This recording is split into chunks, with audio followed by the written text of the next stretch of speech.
এখানে সম্পূর্ণভাবে ভুল ব্যাখ্যা দেওয়া হচ্ছে যে আমরা জুলাই সনদ বাস্তবায়ন করতে চাই না। আমরা জুলাই সনদ বাস্তবায়ন প্রত্যেকটি অক্ষর আমরা পালন করব। আমরা তো বরাবরই বলে এসেছি যে আমরা সংবিধান সংশোধন করতে চাই। আমরা সংবিধান সংস্কারের কথা কখনোই বলিনি। বিশেষ করে আমাদের বিরোধী দল থেকে বলা হচ্ছে জুলাই সনদ বাস্তবায়নের দাবি সংসদে আদায় না হলে রাজপথে ফয়সালা হবে। এই প্রশ্নটা আসলে আমার কাছে মনে হয় যে মানুষকে বিভ্রান্ত করার জন্য এই প্রশ্নগুলো তোলা হচ্ছে। জুলাই সনদ তো আমরা স্বাক্ষর করেছি একসাথে, যে সমস্ত দলগুলো আমরা আন্দোলন করেছি একসাথেই স্বাক্ষর করেছি, এবং জুলাই সনদে প্রতিটি অক্ষর আমরা বারবার করে বলছি যে আমরাই বাস্তবায়ন করব। কারণটা হচ্ছে যে কথাগুলো বলা হয়েছে, যে গণভোটের কথা, সেই গণভোটের একটা অংশ তো আমাদের সঙ্গে কোনো আলোচনাই হয়নি। যে কথাটা বলা হয়েছে, অর্থাৎ আমরা বারবার করে যে কথা বলতে চাচ্ছি যে আমরা এই যে উচ্চকক্ষের অনুপাতিক হারে ভোট অনুপাতিক হারে যে আপনার প্রতিনিধিত্ব হবে, সেই বিষয়টাতে আমরা কখনোই একমত হইনি। এবং সেখানেই তারা আমাদের সঙ্গে, আমি সেই সময় আপনার যদি মনে থাকে, আমি স্টেটমেন্ট দিয়েছিলাম আমি নিজে, যে জাতির সঙ্গে প্রতারণা করা হয়েছে।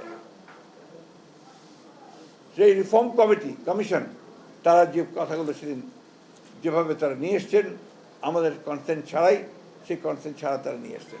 এবং জুলাই সনদের বইটা যদি আপনারা পড়েন, আমার কাছে এখানে নাই, প্রতিটি জায়গায় বলা আছে যে দল তাদের ম্যানিফেস্টো অনুযায়ী যেভাবে আশ্চর্য নির্বাচিত হবে, তারা তাদের ম্যানিফেস্টো অনুযায়ী সেইটাকে বাস্তবায়িত করবে। আমরা বারবারই এই কথা বলে এসেছি, এবং আমরা উই আর কমিটেড। আমরা 31 দফাতে যেমন কমিটেড, ঠিক তেমনিভাবে আমরা কমিটেড হচ্ছি জুলাই সনদে। কিন্তু সেটা আমরা যেভাবে চেয়েছি সেইভাবে আমরা বলছি। এখানে সম্পূর্ণভাবে ভুল ব্যাখ্যা দেওয়া হচ্ছে যে আমরা জুলাই সনদ বাস্তবায়ন করতে চাই না। আমরা জুলাই সনদ বাস্তবায়ন প্রত্যেকটি অক্ষর আমরা পালন করব। এটা হচ্ছে আমাদের কমিটমেন্ট। আমরাই তো সংস্কার এনেছি। সংস্কারের কথা বলে, সংস্কার এই দেশে কারা এনেছে? বিএনপি এনেছে। একদলীয় শাসন ব্যবস্থা থেকে বহুদলীয় গণতন্ত্রের বিএনপি নিয়ে এসেছে। প্রেসিডেন্সিয়াল ফর্ম অফ গভর্নমেন্ট থেকে পার্লামেন্টারি ফর্ম অফ গভর্নমেন্টে বিএনপি নিয়ে এসেছে। আপনি তত্ত্বাবধায়ক সরকারের যে বিধান, সেই বিধানকে আমরাই পার্লামেন্টে সারা রাত কাজ করে আমরাই পাশ করেছি। আজকে তাই যখন এই সমস্ত কথাগুলো বলা হয়, তখন জনগণকে বিভ্রান্ত করার জন্যই বলা হয় বলে আমি মনে করি। এখন বিরোধী দল যারা আছেন তারা অনেকে বিভিন্ন রকম মুখরোচক কথা বলে আপনার জনগণকে আপনার উত্তেজিত করবার চেষ্টা করছেন। জনগণের চেয়ে ভালো তো আপনার আর কেউ বোঝে না।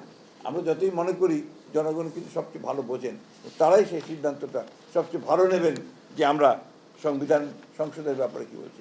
এখন যে কথাগুলো নিয়ে তাদের কথা, সংবিধান সংস্কার আর সংবিধান সংশোধন, আমরা তো বরাবরই বলে এসেছি যে আমরা সংবিধান সংশোধন করতে চাই। আমরা সংবিধান সংস্কারের কথা কখনোই বলিনি। সুতরাং আমাদের যেটা জনগণ আমাদেরকে যে ভোট দিয়েছে, ম্যানিফেস্টোর মধ্যে যেটা ছিল, সেই ম্যানিফেস্টোতে আমরা 2/3 মেজরিটি নিয়ে বিএনপি আজকে রাষ্ট্র পরিচালনার দায়িত্ব পেয়েছে। সুতরাং ওই জায়গায় কোনো রকমের কোনো আপনার বিভ্রান্তি, কোনো অবকাশ আছে বলে আমি মনে করি না।